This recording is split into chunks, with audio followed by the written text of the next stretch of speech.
तर मित्रांनो, श्रीवर्धनानंतर आम्ही रात्री पोहोचलो गणपतीपुळेला. गणपतीपुळेला रात्री आराम केल्यानंतर आम्ही सकाळी निघालो गणपती दर्शनासाठी. तर गणपती दर्शनासाठी निघताना आमचा चहा नाश्ता आम्ही करून निघालो आणि तुम्ही बघू शकता पुढे मंदिराचं प्रवेशद्वार आहे, संस्थान श्रीदेवी गणपतीपुळे. आम्हाला वाटलं होतं की आमचं लगेच दर्शन होईल सकाळी आणि आम्ही दुपारी आरेवारीसाठी निघूया. पण गणपती दर्शनासाठी इतके लांब लाईन होती की आम्हाला अराऊंड 2 तास लागले लाईनमध्ये पूर्ण गाभाऱ्यापर्यंत दर्शन घेण्यासाठी. तुम्ही बघू शकता आमच्यासोबत किती सारे दर्शनार्थी होते जे लाईनमध्ये लागलेले होते. आणि ही एक लाईन आहे जी गेटमधनं गेल्यानंतर एक लागते. त्यानंतर परत म्हणजे हे जे समोर तुम्ही बघता याच्यानंतर परत एक लाईन आहे.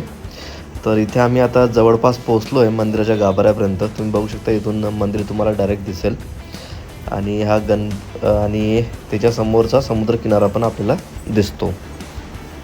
त्याच्यामुळे आम्ही मंदिरामध्ये एंट्री घेतली आणि आता आम्ही गाभाऱ्यापर्यंत पोहोचू.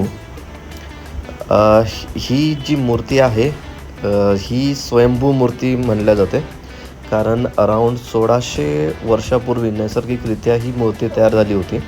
आणि मंदिराचा इतिहास असा आहे की अराऊंड 400 वर्ष जुनं हे मंदिर आहे आणि 1600 वर्ष जुनी ही मूर्ती आहे.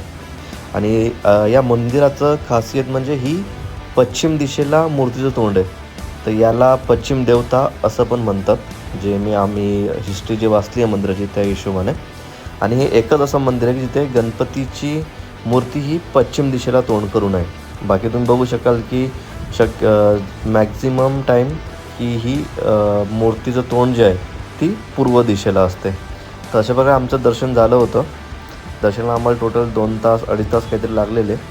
बघू शकता मंदिर किती चांगल्या प्रकारे बांधलेलं आहे आणि मूर्ती पण खूप सुबकरित्या जे नैसर्गिकरित्या आपण बोलतो पण सुबक अशी मूर्ती होती. स्वयंभू गणेश मंदिर. दर्शनानंतर आम्ही गेलो गणपतीपुळेच्या समुद्रकिनाऱ्यावर.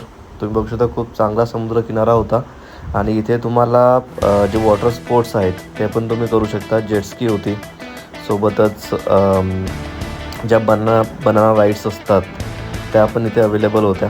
लहान मुलांना पण खेळण्यासाठी खूप चांगलं होतं आणि किनारा पण खूप स्वच्छ असा होता. दर्याने ते खूप मस्ती केली इथे. आधी तो घाबरला पाण्याला आणि समुद्रामध्ये जात नव्हता, पण नंतर त्याला जसं वाटलं की हा पाणी आहे आणि त्याला खेळता येईल पाण्यामध्ये, तसं तो समुद्रामध्ये खेळत होता. सोबतच आम्ही पण खूप मजा मस्ती केली समुद्रामध्ये.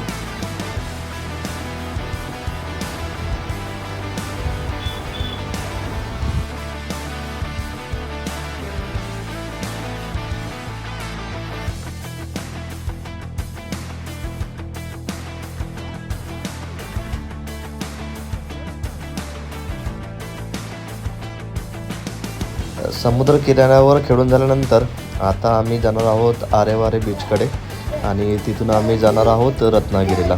तर चला भेटूया नवीन व्हिडिओमध्ये.